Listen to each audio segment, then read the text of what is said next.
किसी गांव में एक युवक बहुत ही परेशान रहता था।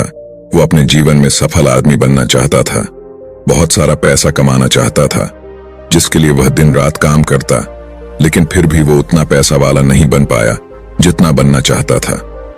इसकी वजह से वो बहुत परेशान था।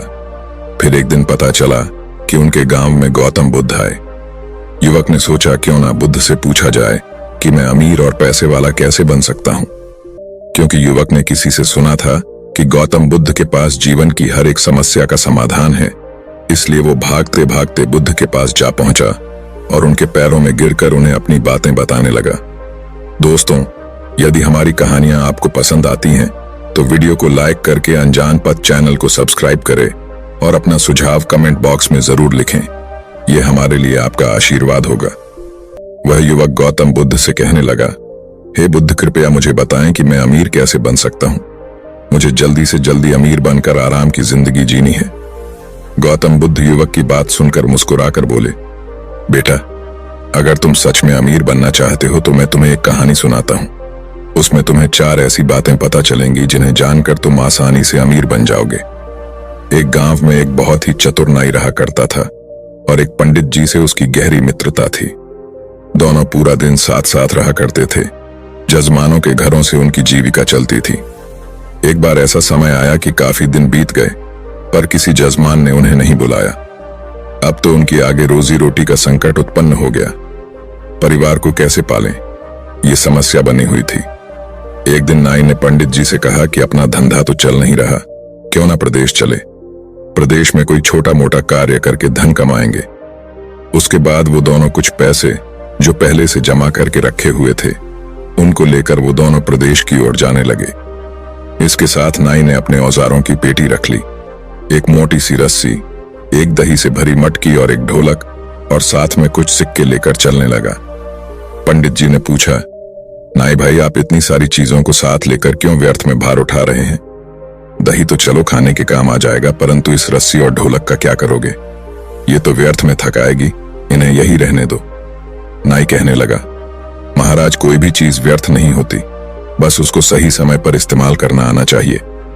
कई बार हम लोग कुछ चीजों को व्यर्थ समझकर फेंक देते हैं या उनका सही समय पर इस्तेमाल नहीं कर पाते, इसलिए वो हमें व्यर्थ लगती है। पंडित जी ने सोचा, चलो ठीक ही है, जब भी मनोरंजन करने की इच्छा होगी तब ढोलक बजाकर गा लिया करेंगे।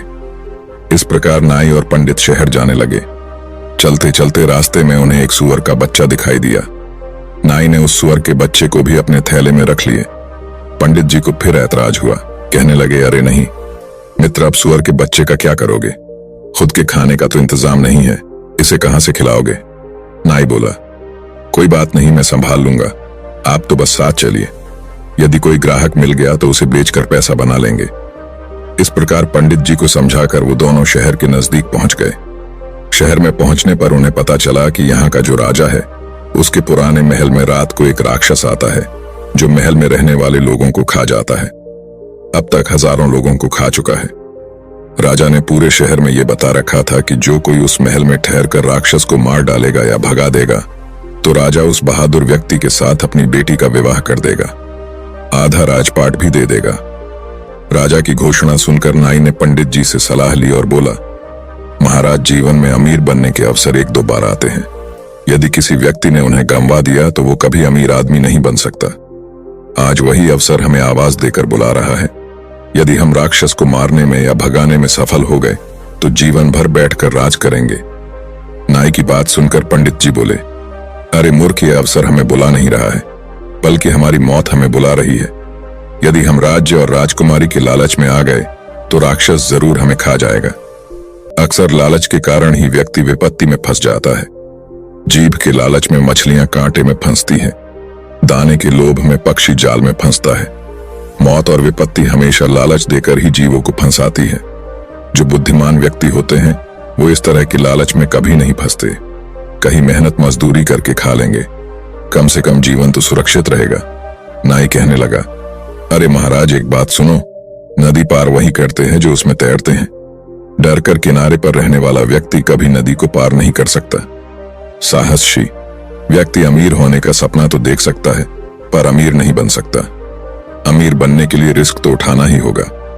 नाई की बात सुनकर पंडित जी घबरा गए और सोचने लगे, आज ये हमें मरवा कर ही रहेगा। पंडित जी एक बार फिर नाई से बोले, मित्र, राजा के महल में जाना और राक्षस को मारना, यह हमारी बुद्धिमानी नहीं, मूर्खता है। क्यों व्यर्थ ही मुसीबत मोल लेना चाहते हो? तुम्हें अपनी जान प्यारी नहीं है, या यदि तुम्हें जान प्यारी नहीं है तो कोई बात नहीं, कम से कम मेरे प्राणों की तो चिंता करो। महल में जाना सरासर आत्महत्या करने के समान है। नाई बोला, मित्र परेशान मत हो, हम जरूर जीतेंगे। जीतने वाले कोई अलग काम नहीं करते, बस वो हर काम को अलग तरीके से करते हैं। गरीबी लाचारी का जीवन जीने से अच्छा है कि मौत से भी टक्कर हमें उन्नति करनी चाहिए। दरिद्रता का जीवन तो वैसे भी मृत्यु के समान है। हम पूरा जीवन मेहनत करें तो भी इतना नहीं कमा सकते कि राजा बन जाए। तनिक सी हिम्मत करके किस्मत आजमाने में क्या जाता है? मरना तो एक ना एक दिन है ही। हिम्मत और बुद्धिबल से काम लेने पर कठिन से कठिन सफलता भी पाई जा सकती है। नाई की बात सुनकर पंडित जी का भय दूर नहीं हुआ, फिर भी नाई का साथ त्यागना उचित नहीं समझा। कहते हैं, जो धन अत्यंत संघर्ष करने पर प्राप्त हो, शत्रु के आगे सिर झुकाने से प्राप्त हो, अपमान सहकर प्राप्त हो, जिसमें जान जाने का खतरा हो, धर्म का उल्लंघन करने से प्राप्त हो, उस धन में मन नहीं लगाना चाहिए। अब पंडित जी ने डरते डरते नाई के साथ चलने को हाँ तो कर दिया, पर हिम्मत साथ नहीं दे रही थी। नाई और पंडित राजा के दरबार में पहुंचे और कहा, महाराज, हम आपके महल से राक्षस को भगाएंगे। उस दिन शाम का भोजन उन दोनों ने राजा के यहाँ किया। तरह तरह के स्वादिष्ट व्यंजन, ऐसे व्यंजन जो जीवन में पहली बार खा रहे थे। उन्हें बहुत ही आनंद आया। उसके बाद वो दोनों राजा के पुराने महल में चले गए। वहां पहुंचकर सबसे पहले उन्होंने महल की सभी दरवाजे बंद कर ली और आपस में बातचीत करने लगे। नाई पंडित जी से कहने लगा, आज हम जान हथेली पर रखकर इस महल में आए हैं। ऐसे में हम लापरवाही बिल्कुल नहीं बरत सकते। विद्वान लोग कहते हैं, मनुष्य को भय से उस समय तक डरना चाहिए जब तक कि वो भय से दूर हो। जब उसका सामना करना हो जाए तो फिर बिना डरे उसका सामना करना चाहिए। इसी में उसकी भलाई है। एक काम करो, आधी रात तक मैं पहरा देता हूं, तब तक तुम आराम से सो जाओ। आधी रात के बाद तुम जागना और मैं सोऊंगा। पंडित जी ने कहा, ठीक है। उसके बाद पंडित जी सो गए और बेचारा नाई जागकर राक्षस के आने का इंतजार करने लगा। इधर जब राक्षस के आने का समय हुआ तब वो महल के दरवाजे बंद देखकर दरवाजा खटखटाने लगा। कहने लगा, मेरे महल में आज मुझसे पहले कौन घुसकर सो गया है? द्वार खोल दो वरना मैं द्वार गिरा दूंगा। राक्षस की भयंकर आवाज सुनकर नाई डरा नहीं। वो हिम्मती होकर कहने लगा, बदतमीज कौन है जो शोर मचाकर मेरी नींद भंग कर रहा है? राक्षस बोला, राक्षस हूं, ये मेरा घर है। मेरे घर में सोने वाला तू कौन है? नाई बोला, बेटा मैं तेरा बाप। वो राक्षस नाक कटा हुआ देखकर रोता हुआ चिल्लाता हुआ वहां से भागा और बोला, अब मैं यहां कभी नहीं आऊंगा, ये महल तुम ही रख लो। नाई बोला, खबरदार आना भी मत, अगर आया तो अगली बार तुझे जिंदा नहीं जाने दूंगा।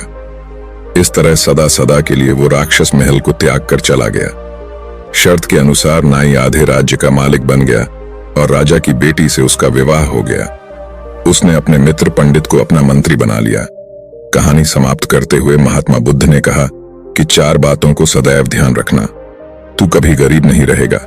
पहली बात, अवसर को पहचानना चाहिए, उसे समझने का प्रयास करना चाहिए और जो उसके पास है उसे व्यर्थ की चीज ना समझकर सही समय पर इस्तेमाल में लेना चाहिए। दूसरी बात, हिम्मत के साथ बुद्धि बल से काम लेना चाहिए। बिना बुद्धि बल के सहायता से सूरवीर भी हार जाते हैं। बुद्धि से मनुष्य छोटा होकर भी अपने से महान को पराजित कर सकता है। तीसरा बात, सदैव सोच ऊंची रखो। छोटा सोचने वाला कभी अमीर नहीं बन सकता। कहते हैं जब सोच अधिक होगी तो व्यक्ति महान कदम उठाता है। चौथी बात, अमीर बनने के मार्ग में यह 5 चीज बाधाएं बनती हैं। 1 लापरवाही, 2 बीमारी, 3 संतोष, 4 बुजदिली, 5 अपनी जन्मभूमि से प्यार। उसके बाद बुद्ध ने युवक से कहा, यदि इन बातों को तुमने ठीक से समझ लिया तो जीवन में कभी भी गरीबी का मुंह नहीं देखना होगा। अब धीरे धीरे धनवान बनते चले जाओगे। बुद्ध की सारी बातें युवक के समझ में आ गईं। उसके बाद युवक ने अपने जीवन में उन्हीं 4 बातों को अपनाया और वो धीरे धीरे अमीर बनता चला गया। दोस्तों, अगर आप भी अमीर बनना चाहते हैं, बस इन 4 बातों को गांठ बांध लीजिए। उसके बाद आपको अमीर होने से कोई नहीं रोक सकता। दोस्तों, इस वीडियो में बस इतना ही। अगर आपको वीडियो अच्छी लगी हो तो आप अपना कीमती सुझाव कमेंट में दे सकते हैं। धन्यवाद। नमो बुद्धाय।